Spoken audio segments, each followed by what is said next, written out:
Salam hangat, sahabat multimedia. Selamat datang di Multimedia Channel, dan kali ini kita akan mempersembahkan momen indah seputar sirah junjungan kita, Nabi Muhammad.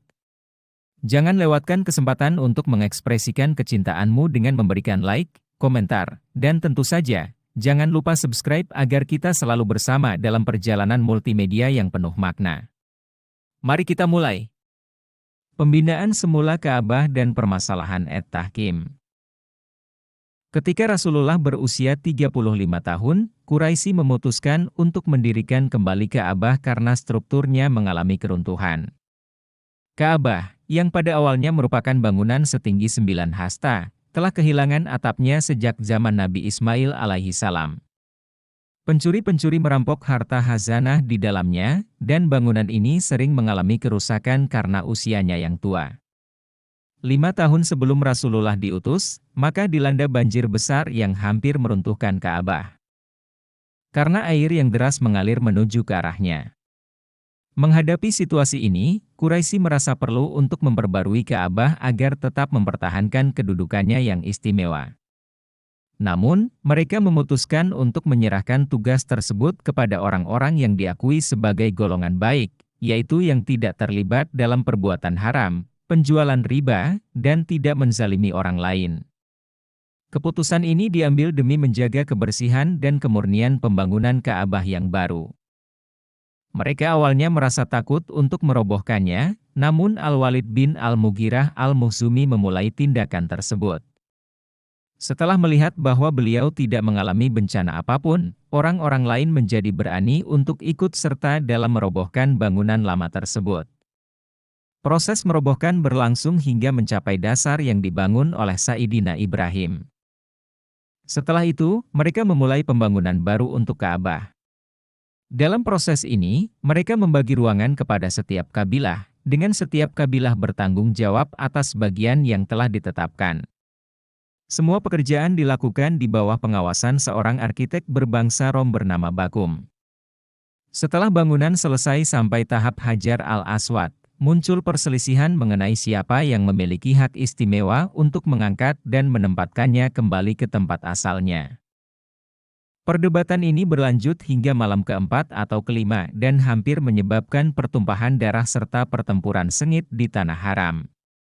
Namun, Abu Umayyah bin Al-Mughirah Al-Makhzumi mengusulkan solusi dengan menerima penyelesaian dari orang pertama yang memasuki masjid melalui pintu besar.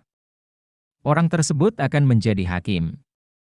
Dengan kehendak Allah, Rasulullah menjadi orang pertama yang memasuki masjid melalui pintu besar.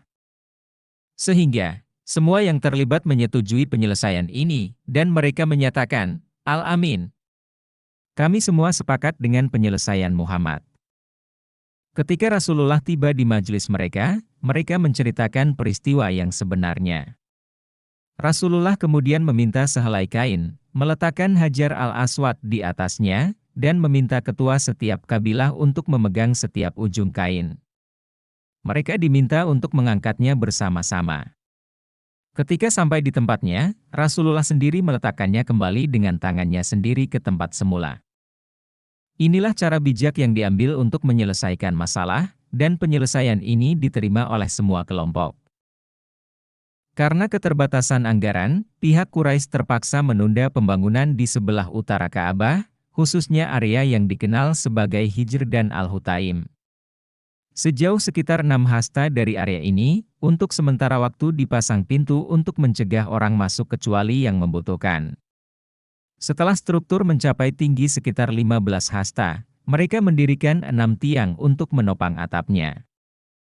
Setelah selesai dibangun, Ka'bah memiliki bentuk 4 segi dengan tinggi sekitar 15 meter. Panjang sisi yang berisi Hajar Aswad dan sisi yang berlawanan dengannya adalah 10 meter kali 10 meter. Ketinggian tempat Hajar Aswad dari lantai tawaf sekitar 1,5 meter. Gawang pintu setinggi 12 meter, sama seperti pintu yang berukuran 12 meter, dikelilingi oleh tembok. Tembok ini memiliki tinggi rata-rata sekitar 25 meter dan lebar sekitar 35 meter. Tembok ini dikenal sebagai Al-Shazarwan, yang sebenarnya merupakan dasar asli Al-Ka'bah, meskipun Quraisy mengabaikannya. Sejarah sebelum kebangkitan. Rasulullah menggambarkan pribadi sebagai perpaduan keistimewaan dan kebaikan yang luar biasa. Rasulullah adalah contoh pemikiran yang unggul, cerdas, dan bijaksana. Pandangan Rasulullah yang waras, kecerdikan, dan kebijaksanaan yang unik memandu segala urusannya. Rasulullah memilih jalur dan sasaran dengan ketepatan, dengan memanfaatkan sikap berdiam yang panjang, didukung oleh pengamatan, pemikiran yang serius, dan komitmen terhadap kebenaran. Kelebihan dalam berpikir dan ketenangan nalurinya memungkinkan Rasulullah untuk membaca dan memahami kehidupan, perubahan manusia, serta arus perjalanan jamaah-jamaah. Rasulullah menolak segala bentuk khurafat dan menjauhinya, sementara tetap berinteraksi dengan manusia secara bijaksana dan penuh perhatian terhadap tindakan mereka dan tindakan Rasulullah sendiri. Sikapnya yang berhati-hati dan wawasan yang tajam mencerminkan integritas moral dan kepemimpinan yang kokoh sebelum era kebangkitan Rasulullah sebagai Rasulullah. Rasulullah dengan tegas dan tanpa ragu-ragu, selalu menyertai kebaikan dan kebenaran. Jika ada kesempatan untuk berpartisipasi dalam tindakan yang baik, Rasulullah akan melakukannya tanpa ragu. Namun, jika kebaikan tidak terkandung dalam suatu situasi, Rasulullah akan memilih untuk menjauh dan merenung dalam uslahnya. Keutamaan moral Rasulullah tercermin dalam prinsip-prinsip hidupnya. Rasulullah tidak pernah mencicipi khamar atau memakan sembelihan yang ditujukan untuk berhala. Rasulullah tidak pernah ikut serta dalam perayaan-perayaan yang berkaitan dengan penyembahan berhala atau manifestasinya. Sejak awal, Rasulullah telah membenci penyembahan yang sia-sia dan batil ini, dengan berhala-berhala sebagai objek yang paling dibenci oleh Rasulullah. Keberanian Rasulullah dalam mengekspresikan ketidaksenangan terhadap penyembahan berhala diwujudkan dalam ketidaksetujuannya ketika orang bersumpah dengan nama berhala seperti Al-Lata dan Al-Uzza. Kesabaran Rasulullah pun menjadi teruji ketika mendengar orang bersumpah dengan berhala, karena Rasulullah memiliki kebencian yang mendalam terhadap penyembahan berhala dan segala bentuk kesesatan yang terkait dengannya. Kuasa takdir Allah yang melindungi Rasulullah sangat jelas terlihat, dengan anugerahnya yang senantiasa menjaga dan mengarahkan Rasulullah. Meskipun naluri keinginan kemanusiaan dapat merangsang Rasulullah untuk mencicipi kenikmatan duniawi, Allah selalu turut berperan dalam menghalanginya. Ketika Rasulullah akan digoda oleh resam-resam tercela, kebijaksanaan ilahi selalu hadir untuk menghalanginya. Rasulullah sendiri pernah mengungkapkan bahwa tidak pernah ada hasrat dalam dirinya untuk melakukan tindakan yang umumnya dilakukan oleh orang-orang jahiliyah, kecuali hanya 2 kali. Namun, setiap kali Allah menghalangi dan mengubah takdirnya. Rasulullah menjelaskan bahwa Allah menghalanginya dari keinginan tersebut, dan setelah itu, Rasulullah tidak lagi memiliki keinginan untuk melakukannya.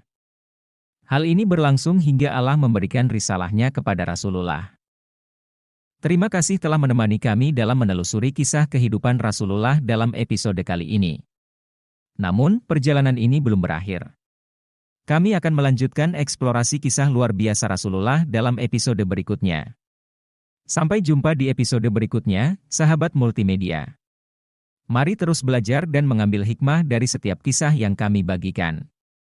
Terima kasih atas partisipasi dan dukungan Anda.